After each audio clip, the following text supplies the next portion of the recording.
नमस्ते, म विष्णु टिमसेना। आज हाम्रो माझमा हुनुहुन्छ रापरपा पार्टीको के हो युवा नेता तथा अहिलेको यो हाम्रो बहुमुखी क्याम्पसको क्यान्डिडेट सभापतिमा क्यान्डिडेट हुनुहुन्छ उहाँ वैकुण्ठ बजगाईज्यू। उहाँलाई हामी स्वागत गर्न चाहन्छौँ हाम्रो अर्ग्यानिक पोडकास्टमा। नमस्कार, म वैकुण्ठ बजगाई, राष्ट्रिय प्रजातान्त्रिक युवा संगठन कैलाली जिल्ला वरिष्ठ उपाध्यक्ष तथा राष्ट्रिय प्रजातान्त्रिक विद्यार्थी संगठन लम्की बहुमुखी क्याम्पस इकाइ कमिटी अध्यक्ष।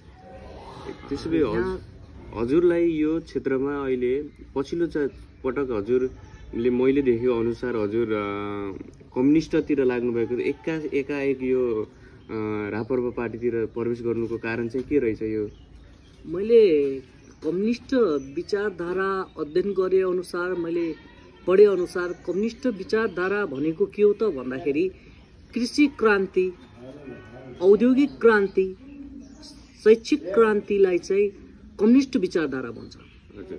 कम्युनिस्ट विचारधाराभित्रको एउटा महत्त्वपूर्ण टपिक भनेको नै यही हो। यही टपिकमा आधारित रहेर सारा सिद्धान्तलाई बनाइएको र त्यो सिद्धान्तभित्रको महत्त्वपूर्ण इम्पोर्टेन्ट टपिक भनेको यो।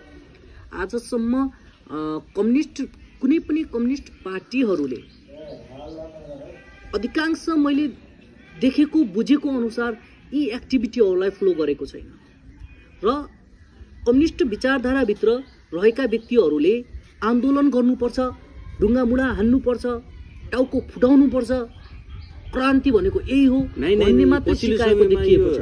पछिल्लो समयमा रापरपा पार्टी यो राजा ल्याउने पार्टीले पनि यो क्रियाकलाप गर्छु भनेर हिँडिरहेछन्। त यो विषयलाई हजुरले के भन्न चाहनुहुन्छ? फेरि यो भनेको इटको जवाब पत्थरले भन्छ नि। हजुर, जस्तै तपाईँमाथि कसैले प्रहार गर्छ भने तपाईँले पनि आफ्नो आत्मरक्षाका लागि प्रहार गर्न पाउने अधिकार छ, चाहे त्यो कानुनले मानोस् या नमानोस्। र अर्को कुरा, राष्ट्रिय प्रजातन्त्र पार्टीका व्यक्तिहरूले अहिले ढुङ्गा प्रहार गरेको अहिलेसम्मको रेकर्ड मैले चाहिँ खासै त्यस्तो देखेको छैन।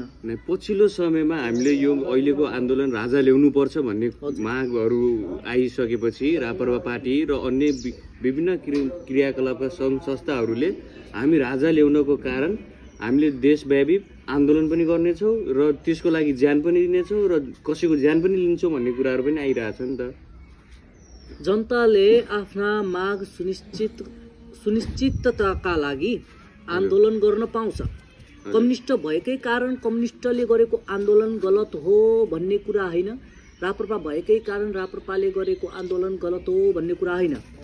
यो सन्दर्भमा चाहिँ कस्तो छ त भन्दाखेरि जुन चाहिँ ढुङ्गामुढा हान्ने अलि अपराधिक गतिविधि गर्ने जस्ता आन्दोलन छन् नि, त्यो आन्दोलन नगरिकन शान्तिपूर्वक आन्दोलन गर्न सकिन्छ, सडकमा आवाज उठाउन सकिन्छ होइन, प्रहरीमाथि कुनै पनि दमन नगरिकन आन्दोलन गर्न सकिन्छ। अहिलेको कस्तो छ, मैले देखे अनुसारको चाहिँ चाहे त्यो जुनसुकै दल होस्, नेपालको व्यवस्था र अहिलेको अवस्था हेर्दाखेरि चाहिँ कस्तो छ त भन्दा आफू पहिला जनताले प्रहार गर्ने, त्यहाँ जनताभित्र पनि सिधा साधा जनताहरू पिटिने र अपराधिक गतिविधि गर्ने चाहिँ तत्त्व जो भित्र घुसेको हुन्छ नि, त्यसले ढुङ्गा प्रहार गर्ने।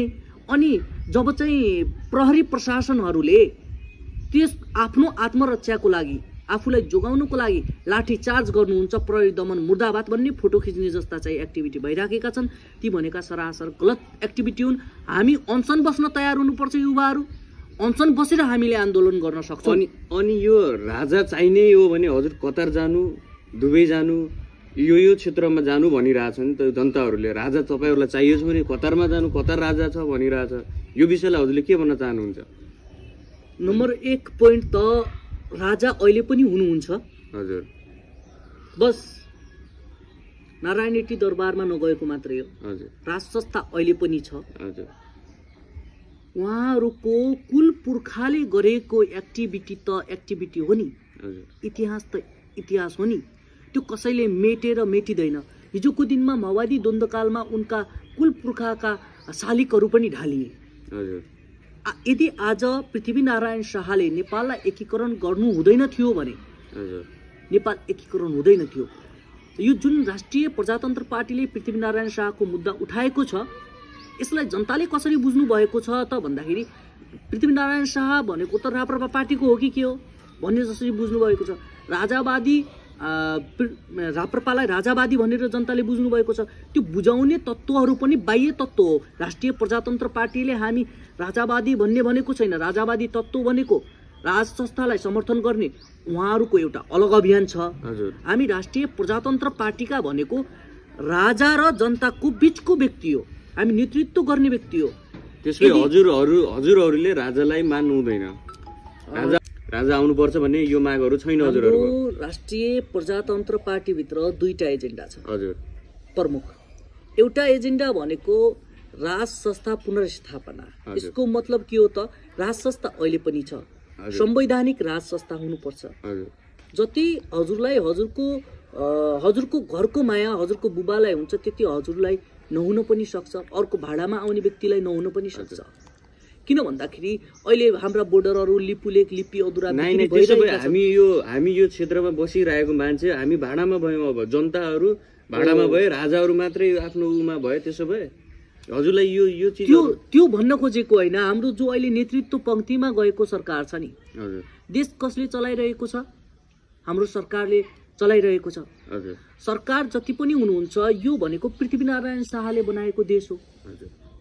पृथ्वीनारायण शाहका शालिकहरू तोडिरहेका छन्। पृथ्वीनारायण शाह भनेको सिङ्गो राप्रपाको राजावादी मान्छेहरूले मान्ने राप्रपाको मान्छे हो भनेर चिनाइएको छ। अब हजुर मलाई आफै भन्नुहोस्, पृथ्वीनारायण शाह यदि त्यो दिन हुँदैन थिए भने आज नेपाल हुन्थ्यो होला त? त्यो त हुन्थेन। किनभनेपछि उहाँले एकीकरण गर्नुभयो। हाम्रो सबै हामी अलग अलग क्षेत्रमा नेपाली हुन पायौँ। सर्वप्रथम त काङ्ग्रेस, एमाले, माओवादी, राप्रपा, रासोपा आदि दलहरू हुनुभन्दा पहिला हामी नेपाली। चाहे जुनसुकै पार्टीको, चाहे जुनसुकै दलको एउटा कार्यकर्ताको खुन बगोस्, त्यो बग्ने नेपालीको। हिजोको दिनमा, विगतको दिनमा भएको गल्ती भनेको जुन चाहिँ माओवादी र सैनिकहरूको बीच युद्ध भएको थियो, त्यो युद्धमा भले जुनसुकै व्यक्ति मरे पनि त्यो व्यक्ति मरेको भनेको नेपाली हो। एउटा आमाको कोख रित्तिएको छ हिजोको दिनमा, एउटा श्रीमतीको सिउँदोबाट सिन्दुर उजाडिएको छ, एउटा सन्तानको भागबाट बुबा आमाको माया खोसिएको छ। यो कुराहरूलाई कसले हेर्ने? यो कुराहरूलाई नेतृत्व पंक्तिले हेर्नुपर्छ। खालि एउटा स्वार्थका नाममा मात्रै मैले भन्ने हो भने म चाहिँ यो आन्दोलन गर्नुपर्छ भन्ने पक्षमा होइन। यदि आन्दोलन गरिन्छ भने पनि शान्तिपूर्वक आन्दोलन हुनुपर्छ। कुनै पनि दुर्गाई परसाईज्यूले त उहाँ शान्ति प्रतिक्रियाहरू लिनुहुन्न। उहाँले त मिडियाकै सामने अश्लील शब्दहरू प्रयोग गर्नुभएको छ। यस्तो शब्दहरू प्रयोग गर्न पाइन्छ त यो स्वतन्त्र समाजमा? दुर्गा परसाईले नेपालको झण्डा बोकेर एउटा राष्ट्रवादको नारा बोकेर हिँड्नु। हजुर र दुर्गा परसाईहरू मिलेर यो मर्ज भएर नै लाग्नु भएको छैन र राजा ल्याउनुपर्छ भनेर? होइन, दुर्गा परसाईज्यूले पनि जस्तै नेपालमा मौसम परिवर्तन हुन्छ त्यसरी नै पार्टी परिवर्तन पनि गर्नुभएको छ नि उहाँले। त्यसलाई के भन्न चाहनुहुन्छ हजुरले? यदि कुनै व्यक्ति आफ्नो पूर्व गल्तीलाई सच्याएर सुध्रन चाहन्छ भने उसले सुध्रने अवसर पाउँछ।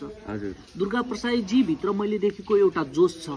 कहिलेकाहीँ उहाँ आक्रोशित हुनुहुन्छ किनकि त्यो जोसकै कारण अलिकति हाइपर टेम्परेचर भयो भने, शरीरमा ब्लड प्रेसरको रेन्ज माथि गयो भने, कुनै कारणवश टेन्सनको बस त्यस्तो मान्छे समाजको लागि हानिकारक पनि हुन सक्छ नि त। उहाँलाई त अहिले त उपचारको आवश्यकता होला। हो, सही कुरा गर्नुभयो। उपचारको आवश्यकता पनि छ र देशलाई पनि आवश्यकता छ। यो दुईटै कन्डिसन पनि बिमारी मान्छेलाई देशको आवश्यकता कसरी हुन सक्छ यो कुरा मलाई प्रश्न भन्नुस् त तपाईँ। हैन, उहाँको बिरामी र ताकत दुईटै भनेको उहाँभित्रको ताकत हजुर जोस हो। र अहिले देशमा जोसको आवश्यकता छ। तर हजुरले अघि जुन प्रश्न खडा गर्नुभएको थियो नि, दुर्गा परसाई र हजुरहरू मर्च भएर लागिराख्नु भएको छ भन्ने, यो सन्दर्भमा दुर्गा परसाईलाई मैले हेर्ने दृष्टिकोण भनेको हामीले दुर्गा परसाई आफ्नो ठाउँमा लाग्नु भएको छ, ठिक छ। उहाँलाई साथ दिने युवाहरू हुनुहुन्छ, त्यो पनि ठिक छ। राष्ट्रिय प्रजातन्त्र पार्टीबाट आवाज उठाउने व्यक्तिहरू हुनुहुन्छ, त्यो पनि ठिक छ।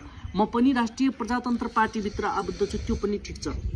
तर हामीहरूले राष्ट्रिय प्रजातन्त्र पार्टीभित्र आबद्ध हुँदै गर्दाखेरि कुनै न कुनै सिद्धान्त त मन पराएको होला नि, कुनै एक खास विशेष सिद्धान्त त मन पराएर गएको होला नि।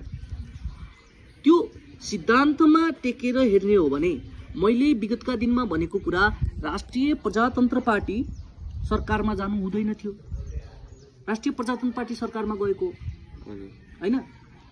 तर त्यति बेला मैले हाम्रो पार्टी हो भनेर पनि फेरि दुर्गा परसाईलाई उसको पक्षमा त बोलेन नि त। अवसरवादी पनि भन्छ नि हाम्रो जनताहरूले। किनभनेपछि उहाँले नेपालमा मौसम परिवर्तन भयो जसरी पार्टी पनि परिवर्तन गर्नुभएको छ, त्यसलाई हजुरले अवसरवादीमा लिनुहुन्छ कि लिनुहुन्न यति कुरा भन्नुहोस् न। उहाँले पटक पटक पार्टी परिवर्तन गर्नुभएको छ। हजुर अहिले राजाहरू जनताले अहिले पार्टीहरूदेखि जनताहरू दिक्क भएर राजा ल्याउनु पर्छ भनेका कारणले दुर्गा परसाईले पनि यो एजेन्डाहरू ल्याउनु भयो। जस्तै तपाईँ हामी कुनै सिद्धान्तलाई फलो गरिरहेका छौँ एक एक।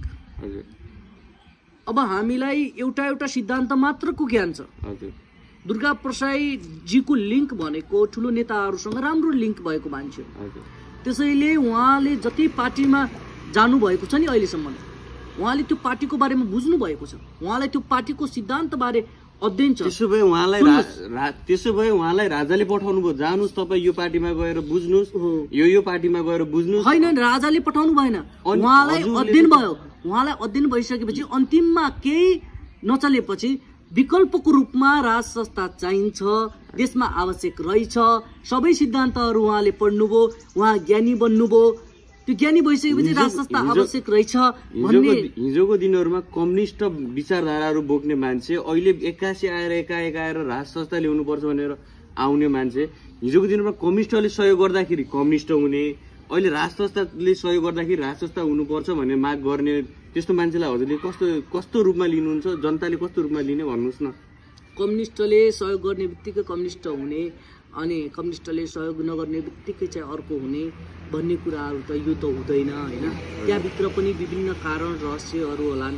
मैले अहिले कम्युनिस्ट पार्टीहरूमा पनि नेकपा एमाले भित्र पनि देखेँ भीम रावल ज्यू जतिको मान्छेलाई नेकपा एमाले सम्मान गर्न नसक्नु भनेको नेकपा एमालेको इतिहासमै सबैभन्दा ठुलो भूल हुनेवाला छ भविष्यमा। त्यो त त्यसैले अब नेकपा एमाले उहाँलाई सम्मान गर्न नसक्नु, अनि भन्नुहोस् नेकपा एमाले भीम रावललाई चिनाउने हो कि भीम रावलले नेकपा एमालेलाई चिनाउनु हुने हो?